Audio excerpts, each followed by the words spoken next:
তাহলে কি আওয়ামী লীগ রাজনীতিতে ফেরার পথে শেখ হাসিনাই সবচেয়ে বড় প্রতিবন্ধক? আওয়ামী লীগের রাজনীতিতে ফেরার ক্ষেত্রে ইন্টারন্যাশনাল রাজনীতি একটা বড় ফ্যাক্টর। আসসালামু আলাইকুম দর্শক, 5ই আগস্ট 2024 নিশ্চয়ই দিনটির কথা মনে আছে আপনাদের। বাংলাদেশের ইতিহাসে এক অভাবনীয় দিন ছিল এটি। উন্নয়নের মোড়কে টানা 15 বছর একচ্ছত্র দুঃশাসনের অবসান ঘটিয়ে ছাত্র জনতার আন্দোলনের মুখে পদত্যাগ করে দেশ ছাড়েন শেখ হাসিনা। যে দলটিকে মনে করা হতো অপরাজেয়, সে আওয়ামী লীগ আজ গভীর এক রাজনৈতিক সংকটের মুখোমুখি।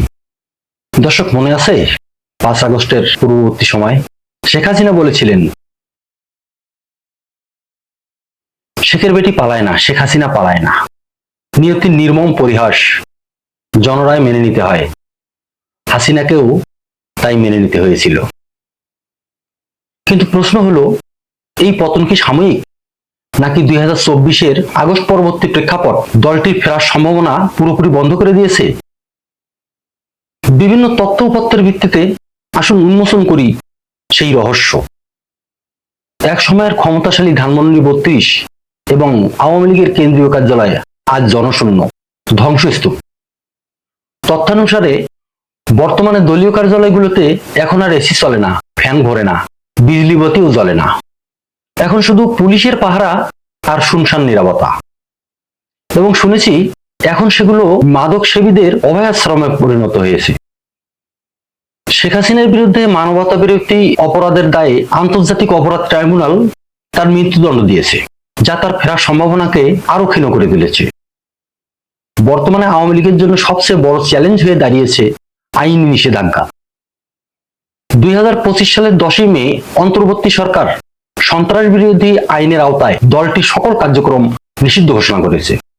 এর ঠিক 2 দিন পর 12ই মে বাংলাদেশ নির্বাচন কমিশন দলটির নিবন্ধন স্থগিত করে। ফলে 2026 সালের 12ই ফেব্রুয়ারি যে নির্বাচন, সেই নির্বাচনে দলটি অংশগ্রহণ করতে অযোগ্য হিসেবে ঘোষিত হয়।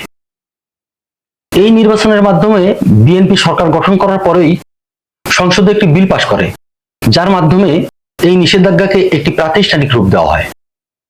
দর্শক, ভাবা যায় এই আওয়ামী লীগ, প্রতাপশালী আওয়ামী লীগ, তারা যায় দুরবস্থা। নেতা নাই, কর্মী নাই, লোক নাই, বক্তৃতা নাই, জনসভা নাই, যেন দলটি দেশেই নাই।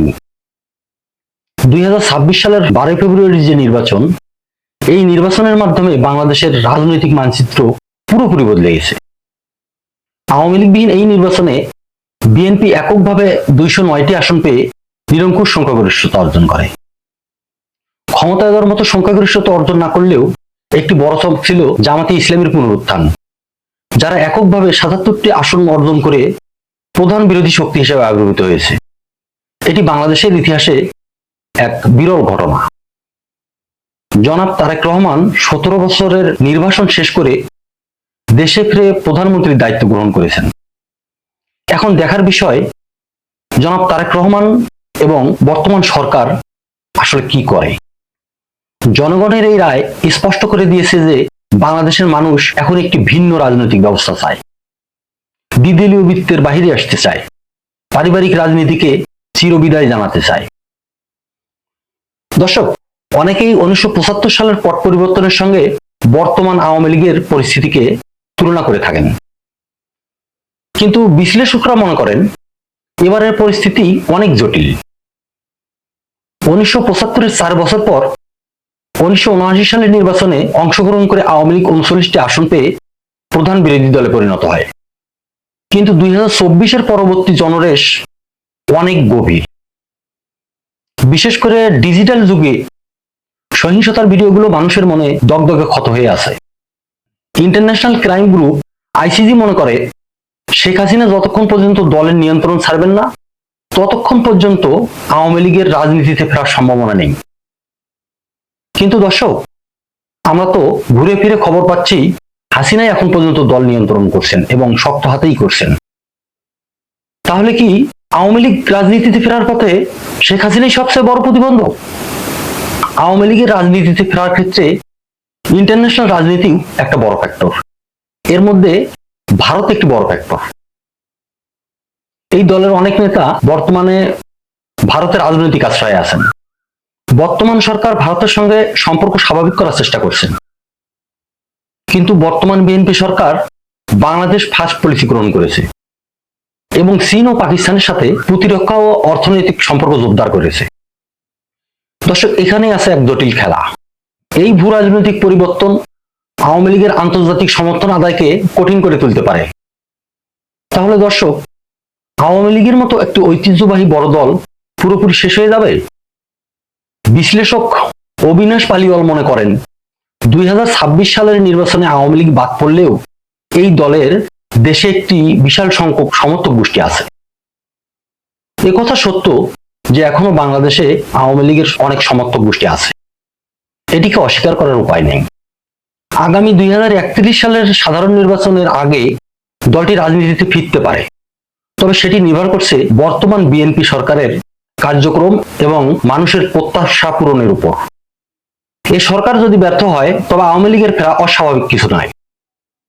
তাই সরকারকে জনতুষ্টির কথা চিন্তা করে সকল কার্যক্রম পরিচালনা করতে হবে। তবে তার আগে আওয়ামী লীগকে অবশ্যই তাদের গত 15 বছরের কর্তৃত্ববাদী শাসন এবং দুর্নীতির জন্য জনগণের কাছে ক্ষমা চাইতে হবে।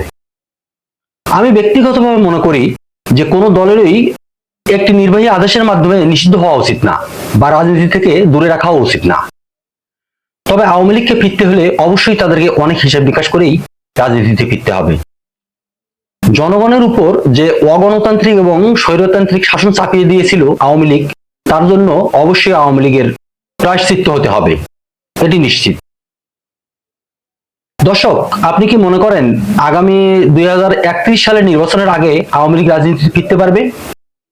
কমেন্টে আপনার মূল্যবান মতামত জানান। ভিডিওটি ভালো লাগলে লাইক এবং শেয়ার করুন। ধন্যবাদ। শেখ হাসিনাই সবচেয়ে বড় প্রতিবন্ধক? আওয়ামী লীগের রাজনীতিতে ফেরার ক্ষেত্রে ইন্টারন্যাশনাল রাজনীতিও একটা বড় ফ্যাক্টর।